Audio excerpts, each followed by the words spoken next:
Chapter 6. Remembrance or Repetition. Simran. The whole world is engaged in thinking of its own work, or in remembering or thinking about something. The shopkeeper about his shop, the farmer about his land or crops, a person in service about his work, a mother about her child, a friend about his companion, and an enemy about his foe. It is a well-known fact that when we think of something, its mental picture appears before our eyes. This is only natural. Everybody contemplates the forms which he thinks about. No one is free from repetition or remembrance of some kind. It is through this process that the worldly objects enter into every pore of our body, mind, and intellect, and man is virtually dyed in the hue of the world. It is because of this that the soul has to be born again and again. As we think, so we become. If we give up remembrance of the world, and instead think of the Lord, we can easily gain the means of salvation. What is Simran? In order to understand it properly, one has to pay attention to its true significance. The word Simran is derived from the Sanskrit root smr. It has several meanings: to protect, to make a mental picture of one's deity in the heart and to contemplate on this form, to remember a certain person or thing to such an extent as to think about it with every breath, to make it a part and parcel of one's life, and ultimately to awaken into and to live in it. Muslims call it zikr, that is, to remember someone. Simran confers all the benefits of the 8 aspects of yoga. Simran is an essential part of yoga. There is a reference to it in the Gita. It is the highest form of spiritual practice. Simran bestows happiness, peace, and bliss, and leads us to a state of super-consciousness. The repetition of any name or names of God is called Simran. Through it, an extraordinary current of consciousness enters the body. It is stated in scriptures that whoever considers the holy names as mere words, or regards the Guru as a mere man and not as God incarnate, goes straight to hell.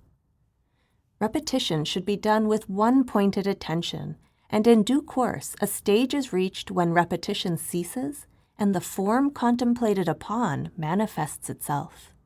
This is the culminating point of repetition. Guru Arjan says, "Within our hearts we contemplate the Master. On our tongue is his holy name. In our eyes resides his form.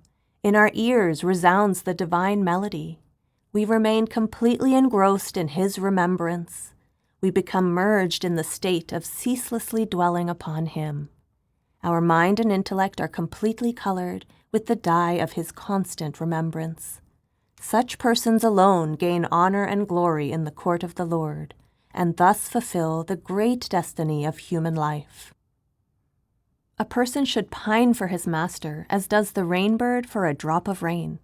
He should repeat his name with every breath and should think of his form day and night. In short, he should not forget him even for a second.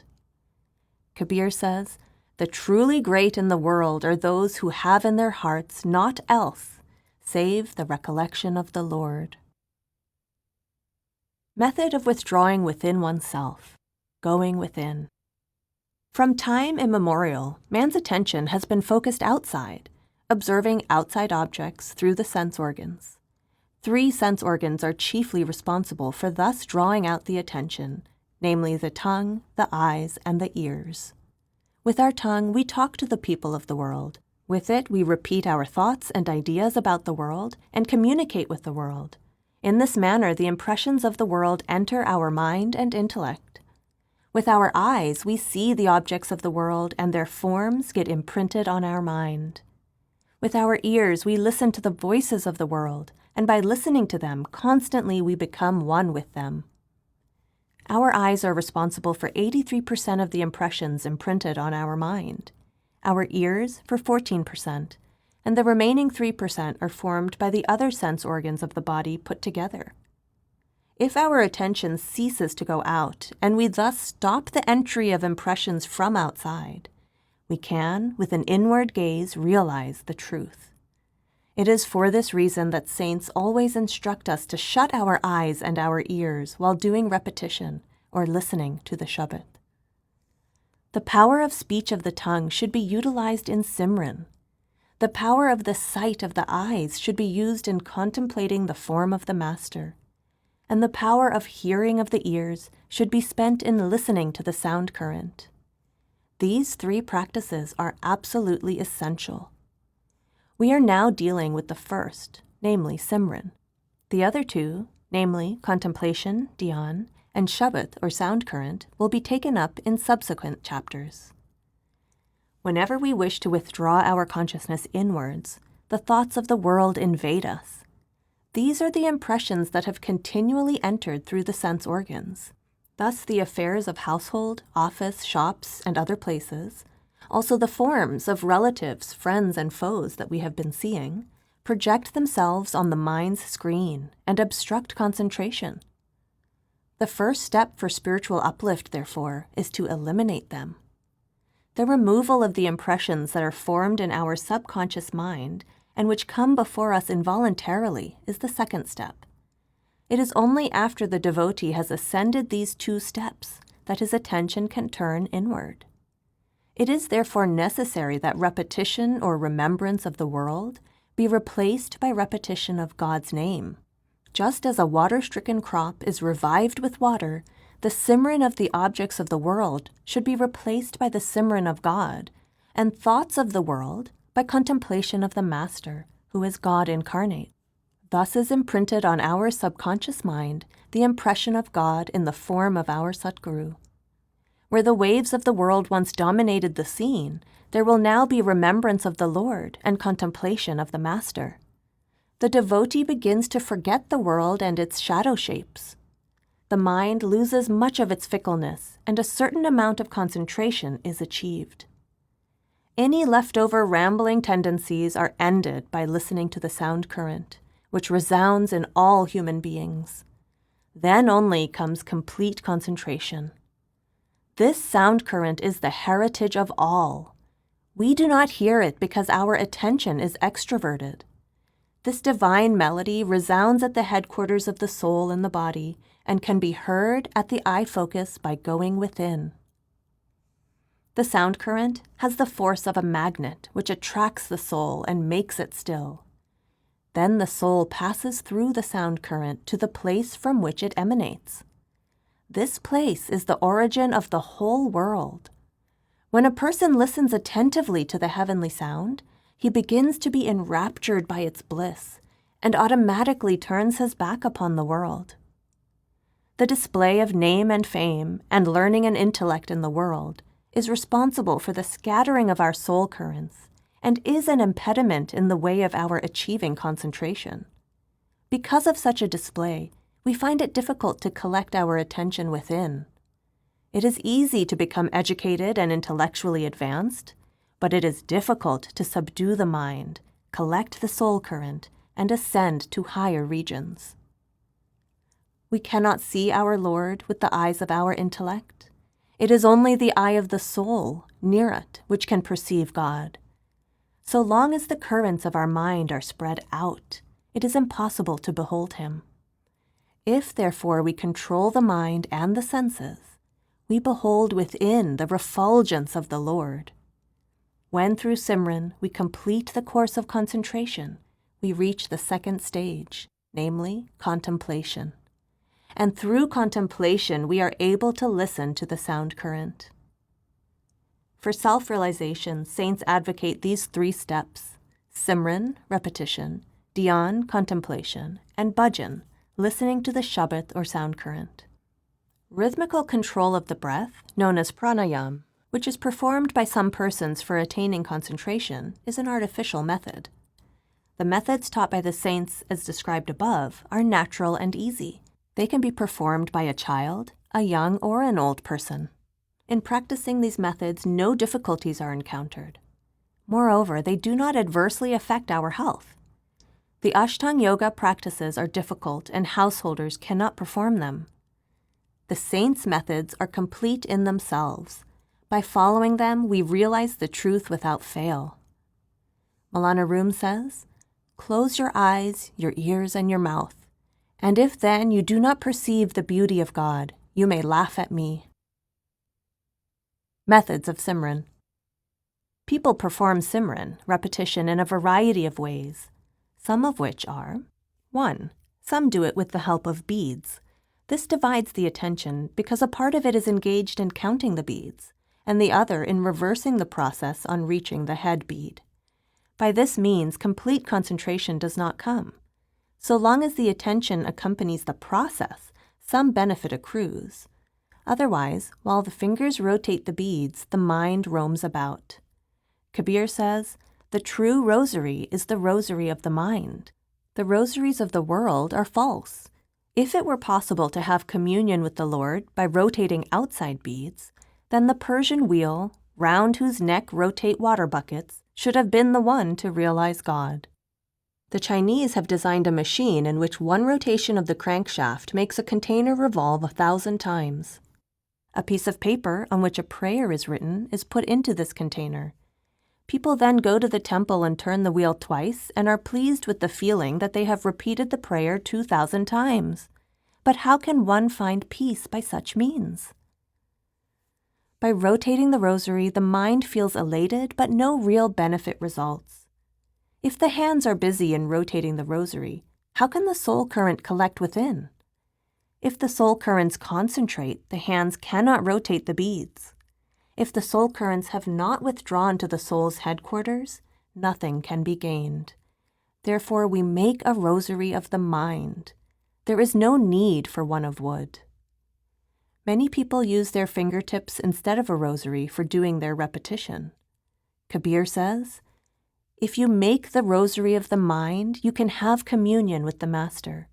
When the soul has not become motionless, of what use is counting on the fingers? You are counting on your fingers with the hand, but your mind is strutting about. This is all futile. If the rosary of the mind is repeated, then the inner consciousness is awakened and light appears within. For ages people have rotated beads, but their minds have not changed. Therefore, giving up the counting of beads with the hand, rotate only the bead of the mind." By doing so, our hands and feet will become numb, so much so that the entire consciousness of the body will collect at the eye center, and the soul will enter the inner realms and will behold radiance within. 2. Some people repeat their prayers with the tongue. This has a certain value as long as the attention is concentrated on the repetition. But like the rotating of the beads, when the repetition with the tongue becomes automatic, the mind involuntarily wanders. Kabir says, "The practice wherein the rosary rotates in the hand, the tongue moves in the mouth, and the mind runs in all the 10 directions is not called Simran, repetition." 3. Some people do repetition with their throat. This is beneficial so long as the attention is properly directed. Otherwise, the mind wanders aimlessly, as it does in the first 2 methods. 4. Some carry out repetition in their heart. This suffers from the same shortcomings as the other methods mentioned above. 5. There is yet another method of Simran, in which the yogis produce a sound by raising their breath at the navel center. This practice leads to a temporary control of the mind. Therefore, this method is also not without its defects. Repetition by the tongue is better than that with the rosary, and that in the throat is superior to one by the tongue. Similarly, that in the heart is more beneficial than the one in the throat. The 5th, namely that in the navel center, is attempted by the yogis alone. Simran by means of a rosary or by the tongue is considered to be the lowest form of repetition, that in the throat and with the heart being distinctly superior. However, all types of repetition, when accompanied by one pointed attention, yield good results. They cleanse the mind and bring some measure of peace. But the soul currents do not collect at the eye center, so there is little gain in spiritual development. It is for this reason that the saints start from the very root of the thing. They advocate repetition by the tongue of the soul. This way we gain the means of making the mind still. Saints call this the Simran of the soul. By following this method, the mind does not roam about. Here it is not a case that repetition continues and the mind strays out, as happens in the methods described earlier. The Simran of the soul awakens the inner consciousness and enables one to hear Shabad, or the sound current, the word, which brings real peace and bliss. Sheikh Fariduddin Attar has divided the various methods of Simran into 3 parts. He says, "We do not understand their significance due to our ignorance. We are aware only of Simran by the tongue. There are only a few people who do Simran with the attention at their heart. A selected few, a very special type of devotees, do it by a secret method. Unless the Simran is done by this last method, the efforts are in vain. The reading of Holy Scriptures is the Simran by tongue. Those who do not even do this much are indeed extremely indolent. This secret method of Simran, the place where attention is to be focused, and the manner of its conduct can be learnt only from a perfect master." The Muslim fakirs tell of 5 different methods of Simran, or repetition. 1. Lasani, that is by tongue. It is also known as kalma-i-shariat, or nasut. 2. Kalbi, which is done through the heart by putting pressure on the heart by means of breathing. This is also called kalma-i-tarikat, or malkut. 3. Ruhi, repetition by the soul with attention at the third eye. This is known as kalma-i-marfat, or jabrut. 4. Siri, which is obtained by means of inner revelation. This is also known as lahut. In this, the practitioner realizes his own self, and his soul shines in its own light, as it has shed all the material coverings. 5. Hafi, in which the soul is completely identified with the object of its devotion. It is also called hahut. Maulana Rum says, "Do the repetition so that you may manifest God. Do not the repetition by tongue, the results of which are not lasting." Another saint says, "Repetition by the tongue gives temporary results. Simran at the heart is of an ordinary type. The spiritual repetition is superior and is practiced only by highly advanced souls." The spiritual repetition at the eye center is the monopoly of saints. In the Upanishads, we find that there are various advantages of repetition by tongue. Repetition done slowly and faintly is 1,000 times better than that which is done loudly, and that by mind is 10 million times more fruitful than that by tongue. Repetition by tongue without understanding the significance of the words, or parrot-like repeating of a name without much thought, is a mere show. The ordinary people who do this type of Simran remain bereft of any good. Simran is the first step of the spiritual ladder. Guru Arjan says, "By Simran alone you get to the real Shabad, which leads you to God." Place of Simran. How can we reach the place where we can contact the sound current? Because this sound current is not the subject of the intellect, eyes, or ears, what method can we adopt by which we may become so fine as to catch and enjoy the sound? To do this, we have to concentrate our attention at the third eye by means of Simran. This point has been referred to as Shiv Netra by the Hindus and Nukta-i-Swaida by the Muslims. This is the gate of the astral and causal regions. In the waking state, it is the headquarters of the soul, and it lies above the 6 physical centers of the body. Next, we have to go beyond Anda and Brahmanda. The yogis first awaken the 6 centers of the body and then ascend higher. However, if we concentrate at the headquarters of the soul during waking hours, our progress can be both easy and quick. It is for this reason that in the Hindu scriptures, as well as in the Adi Granth, great emphasis has been placed on Simran being carried out at the third eye, the headquarters of the soul in the body. In order to concentrate at this center, we have to carry out one-pointedly the Simran of some name or names of the Lord. Other methods are unnecessary. Guru Arjan says, "The real mode of doing Simran is mentally keeping the attention at the third eye. When it is not thus done, it aggravates body ailments, devoid as it is of the grace of the Lord." What are the names that one should repeat, and what is their connection with God? For Simran, there are 2 kinds of names. 1. Personal or subjective names. 2. Attributive or qualitative names. Generally, people repeat the names describing the Lord by one attribute or another. Such repetition is beneficial only up to a limit, for it fails to open the inner vision and enable one to witness inner phenomena. Saints therefore reveal to us the names of the presiding deities of the regions within. Therefore, the names that a master imparts are the only ones to be repeated, for they alone can lead the way. These names are also energy-charged and help the transference of spiritual energy to the disciple, with the result that rapid progress follows. The negative power has placed a number of impediments in these regions, with which the soul traversing the astral and the causal planes has to contend. These can be overcome by repeating the holy names given to us by a perfect master, Satguru. They also save the devotee from other difficulties and pitfalls. Simran of such holy names is beneficial both here and beyond. It is for this reason that the scriptures lay emphasis on repeating only such names. The names that are revealed to us by a perfect master carry his power, and this comes to the aid of the disciple, enabling him to transcend both death and the negative power. The words of the Master are eternal, and through them we are freed from the cycle of births and deaths. Therefore, whatever names are bestowed upon us by a master are conducive to our greatest good. Each name carries its own influence.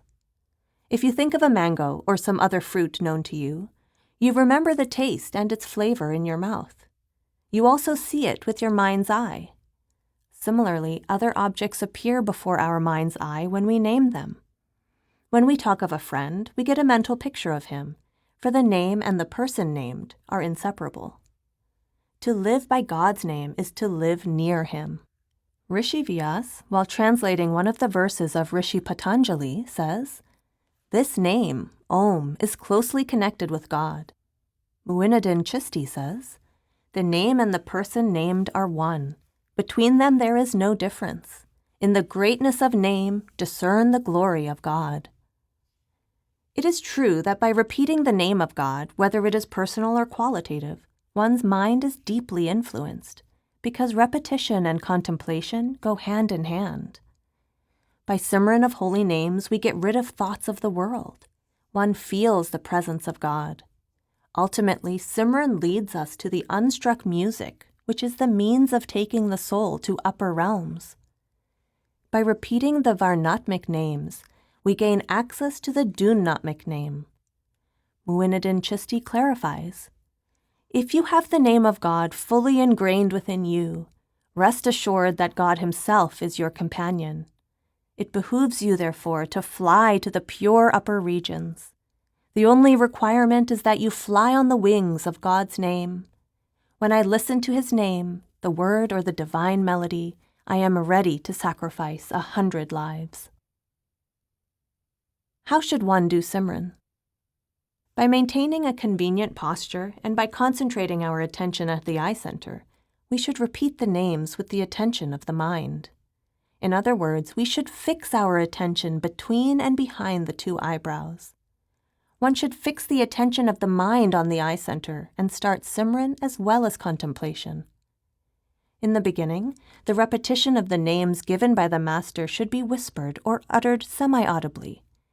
As soon as one is sufficiently advanced in the practice, then the repetition should be done with the mind only, but one must do it with love and faith. While doing this, care should be taken not to put any pressure on the forehead or the eyes. Start with a short period, but gradually increase the duration to 2 or 3 hours.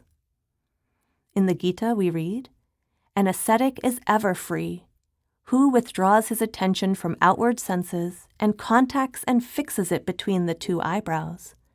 This practice is also done by fixing the attention at the tip of the nose." By practicing this, all the difficulties of the world are removed, the wavering mind is stilled, and one achieves concentration of a very high order. Some people close their eyes while doing repetition, and others do it with open eyes.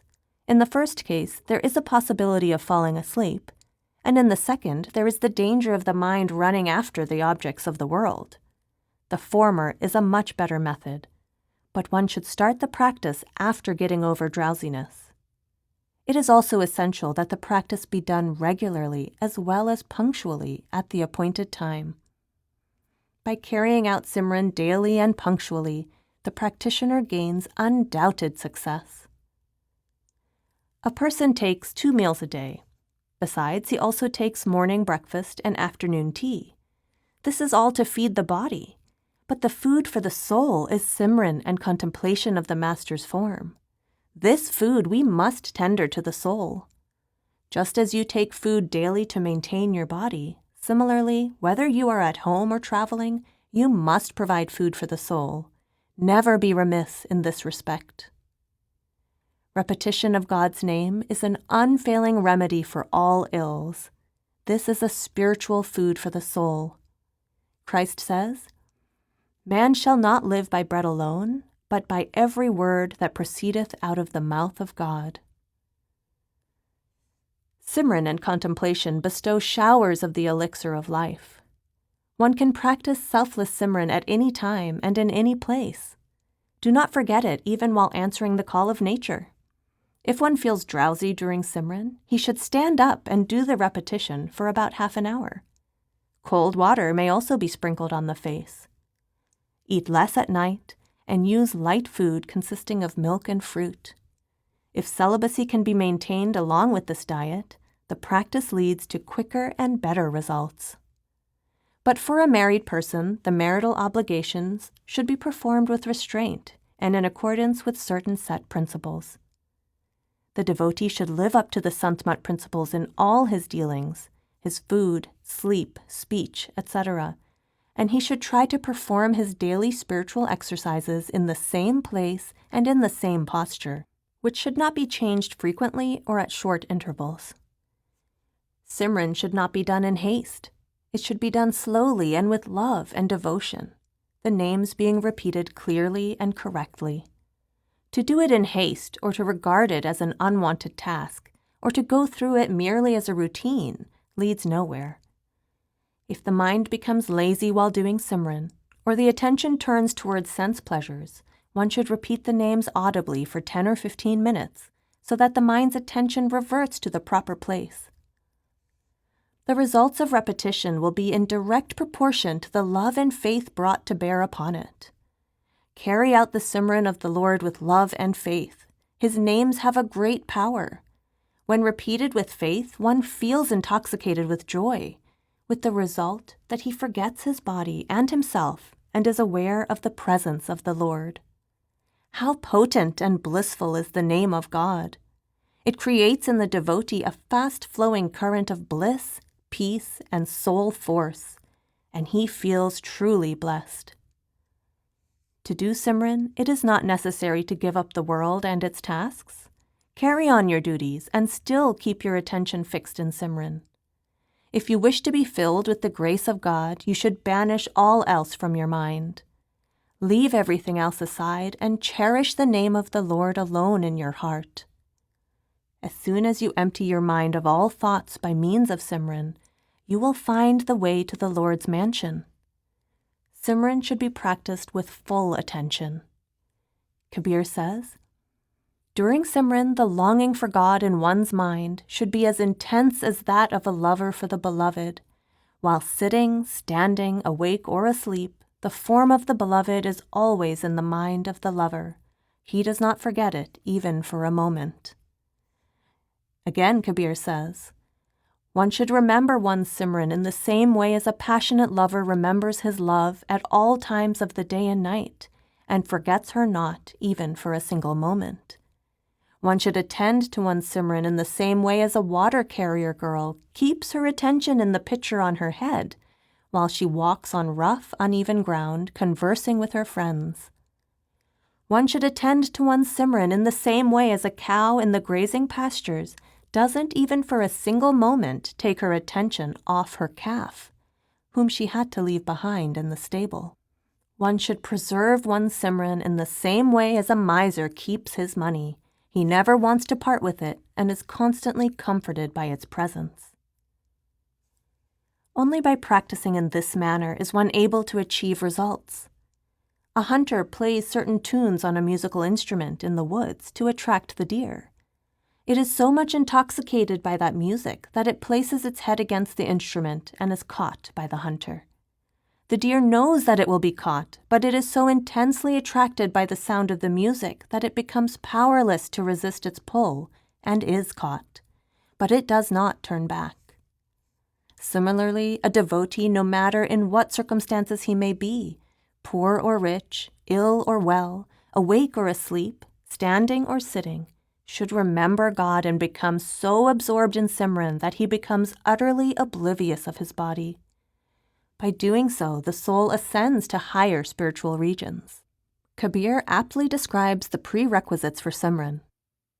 Mind should be still, body should be motionless, tongue should be quiet, and Surat, the hearing power, and Nirat, the seeing power, should act in unison and attain equanimity. Such a state, even for a moment, is infinitely superior to 1,000,000 years of outer worship. Guru Gobind Singh says in Akal Ustut, "Real Simran for a second cuts asunder the bondage of birth and rebirth." Inner ascent and realization through Simran. If the repetition of the holy names is carried out in accordance with the directions of the Master and in a proper way, the devotee achieves wondrous results within. The soul currents that permeate every pore of the body withdraw from the 9 apertures and collect at the 10th gate, which lies between the eyes. The body then becomes completely numb.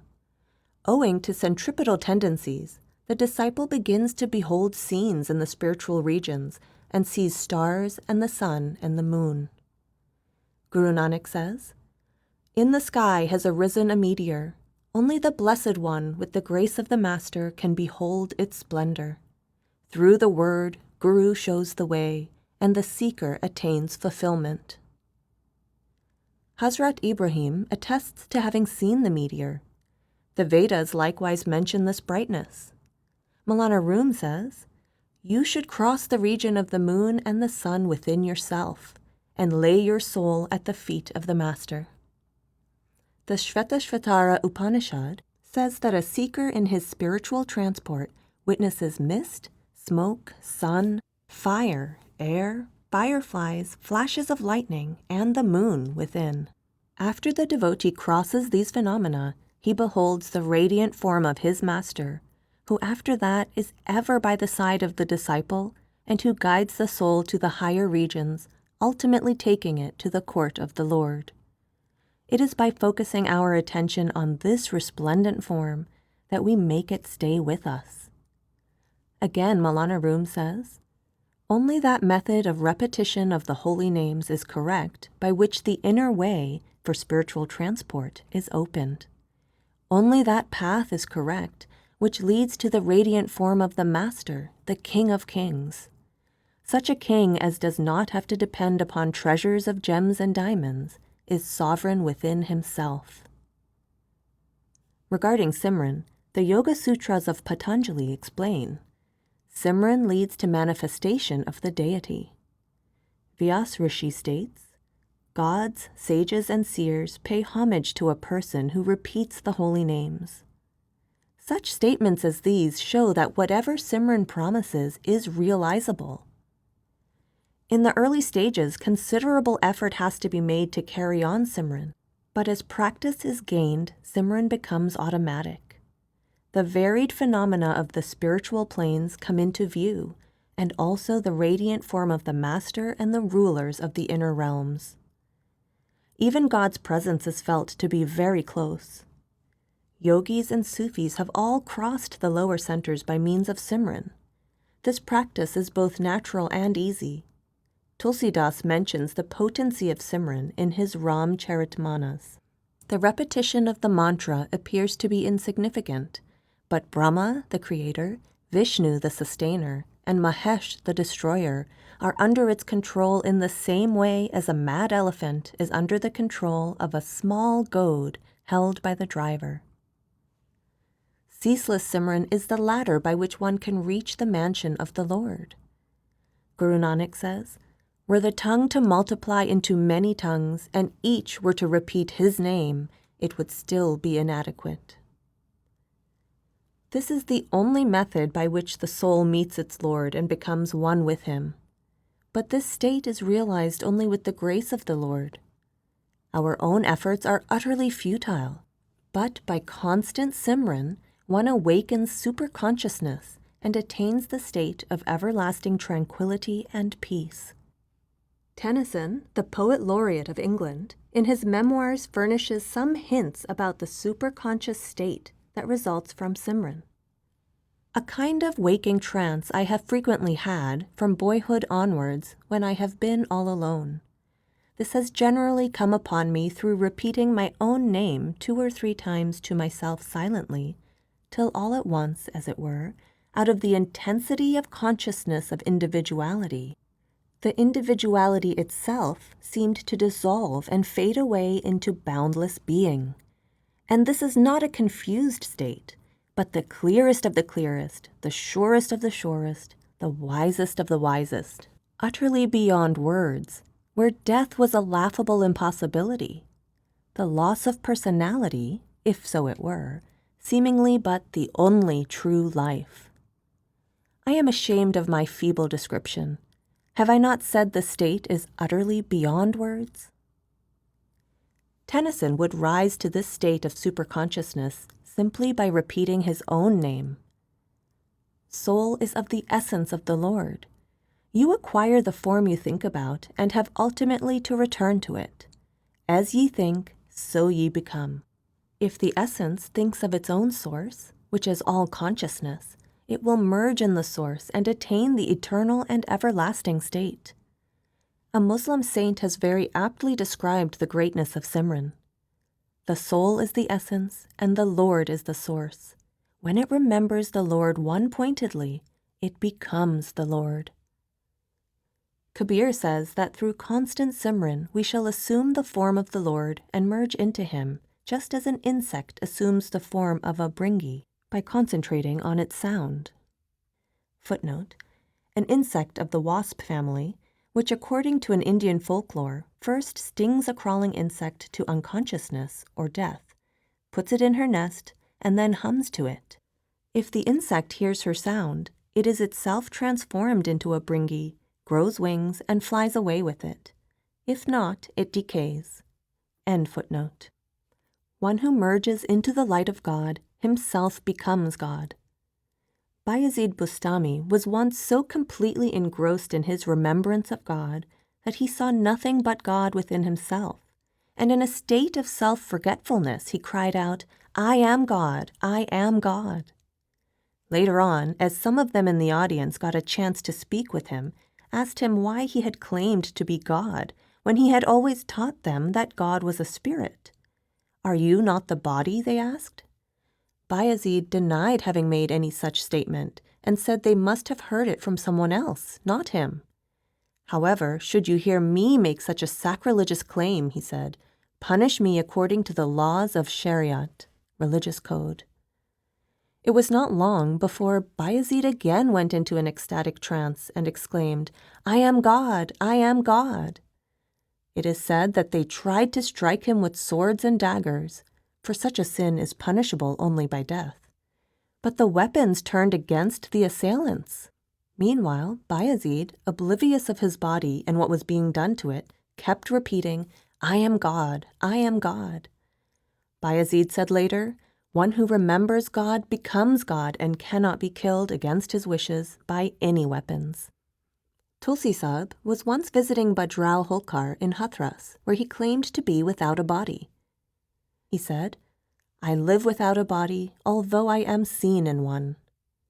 Hearing this, people tried to touch and hold him, but there was no body there, although he was moving around in the crowd and talking with them.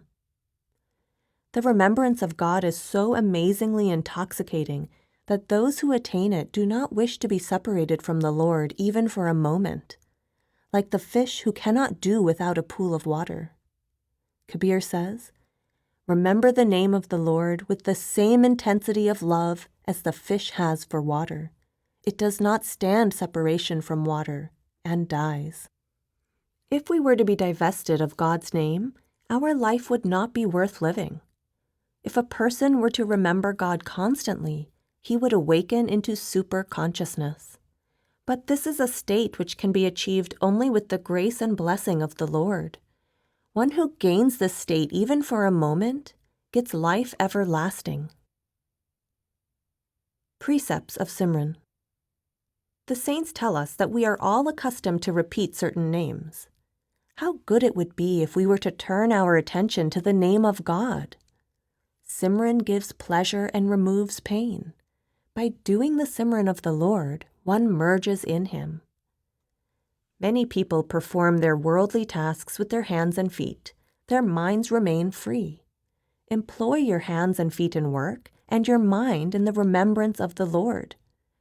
If one is to succeed in this practice, one should carry out Simran at all times, whether awake or asleep, just as the hands of a clock keep moving.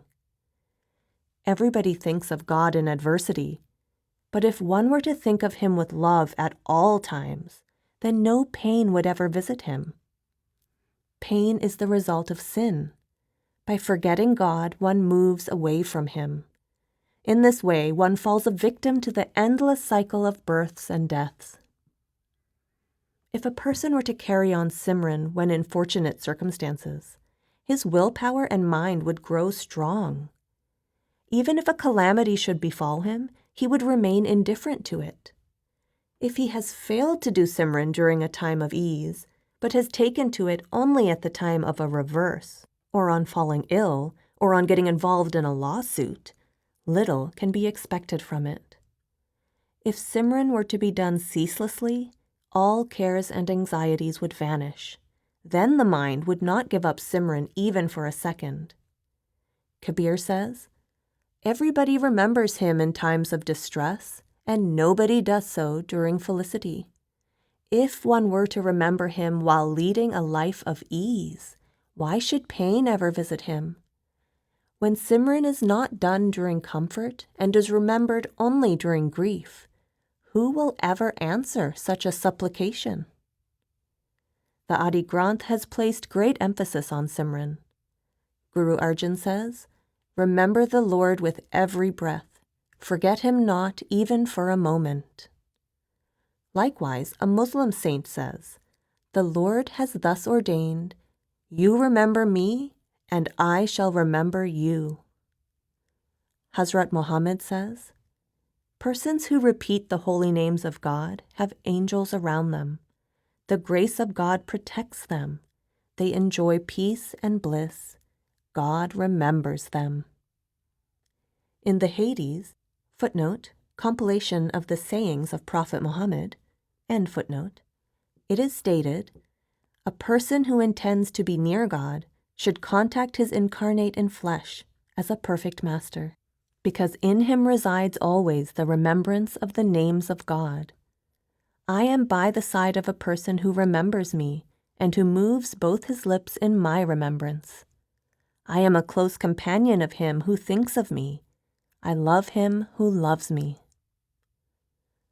Farid Adin Attar says, "In your prayers behold your beloved, both within and without live in his remembrance, and remember him inwardly as well as outwardly. In his worship make no one else a partner, for God is one without a second." The real fast consists in withdrawing the senses from sensual pursuits and employing them in God's remembrance. Simran is a precious practice. It is only through great good luck that a person takes to Simran. The secret of Simran one can learn from a perfect master alone. Time for Simran. Simran should be done with every breath, sitting, standing, walking, eating. One should so remember the Lord with one pointed attention that one becomes inseparable from Him. But special times for Simran are the night, the midnight, and the time of elixir, the 2 or 3 hours before sunrise. Simran during these periods is highly fruitful. Hafiz enjoins, "Do not waste your time in sleep, because the remembrance of God at midnight and in the early morning hours merits special blessings from the Lord." Nighttime is particularly suited for Simran because of the quiet and solitude. At this time, the soul currents are not scattered. With the rising of the sun, these currents greatly spread out. Dawn and dusk are times of union, night with day and day with night, and these times have a special spiritual and magnetic power latent in them. The result is that we are then completely saturated with our Master. At these times, without any effort, concentration comes automatically. Therefore, these two periods are very profitable for repetition of the holy names. Carry out repetition and contemplation during the time of elixir after leaving your bed. Get over drowsiness and lassitude by deep breathing and some light exercise.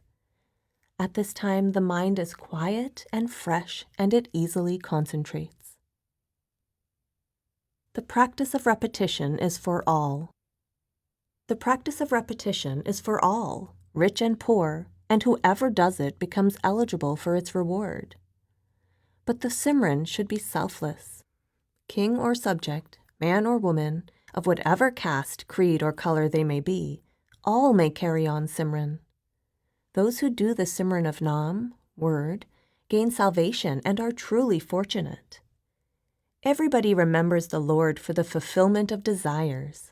One does so for a wife, another yearns for a son, and still another asks for wealth. Everyone has a motive behind his Simran. Of course, the objects of desires are achieved, but they do not accompany him when he dies. Even his body remains behind. What else can ever go with one at the time of one's departure? Kabir says, "He who carries on selfless Simran is the sublimest of all." This means that we should beg of God, not else but God. The scriptures tell us that all things in this world are transitory. They are truly shadow shapes that vanish in a moment. Therefore, begging for anything other than God himself is to suffer untold misery. So long as the Simran is done with an ulterior motive, we are asking God for objects of the world, and thus bringing further privations upon ourselves. It is only the selfless Simran that is acceptable to God. A Muslim saint says, "Do not blacken your heart with useless thoughts. Ask not from God aught else but Him." Effects of Simran. The Adi Granth details many a benefit which accrues from Simran. When an overwhelming adversity besets your path, when there is no other help, when foes hotly pursue you, when close relations desert you, when all hopes are dashed, and when all avenues are closed, if you still remember God, no harm shall ever touch you. The Lord is the strength of the weak. He is eternal. He is known through the Guru's Shabad. When a person is depressed for want of food and resources, when even the last penny has left him, when he is without a job, even then, if he gives place to the Lord in his heart, he shall forever be freed from want. When one is torn by cares and anxieties, when his body is diseased, when he is deeply immersed in domestic worries, when he is at the mercy of the buffets of sorrow, when he wanders to and fro and finds no home or hearth where he can rest, even then, if he repeats the Simran of the Lord, he shall attain inner calm and peace. When a person is under the sway of lust, anger, and attachment, when he is assailed by miserliness and avarice, when he is in the grip of the four vices, namely stealing, drinking, adultery, and the persecution of saintly people, when demon-like desires to annihilate others have taken hold of him, when he will not listen to the recitation of the scriptures, even then, if he thinks of the Lord, he shall gain freedom in the twinkling of an eye. A person may be well versed in the Vedas and other scriptures. He may undergo penances and austerities. He may undertake pilgrimages. He may perform the 6 sacred deeds, namely offering and receiving of charity, reading and teaching the Vedas, performing yajna and having it performed, doing all this. If he is still not died in the love of the Lord, he will doubtless go to hell. A person may have many kingdoms. He may rule vast dominions. He may have access to all luxuries. He may own many gardens and orchards.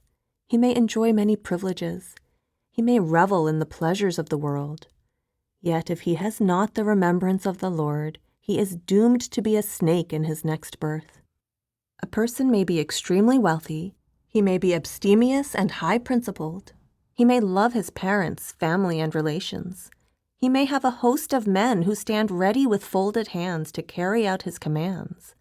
Even then, if he does not think of the Lord, he is doomed to hell.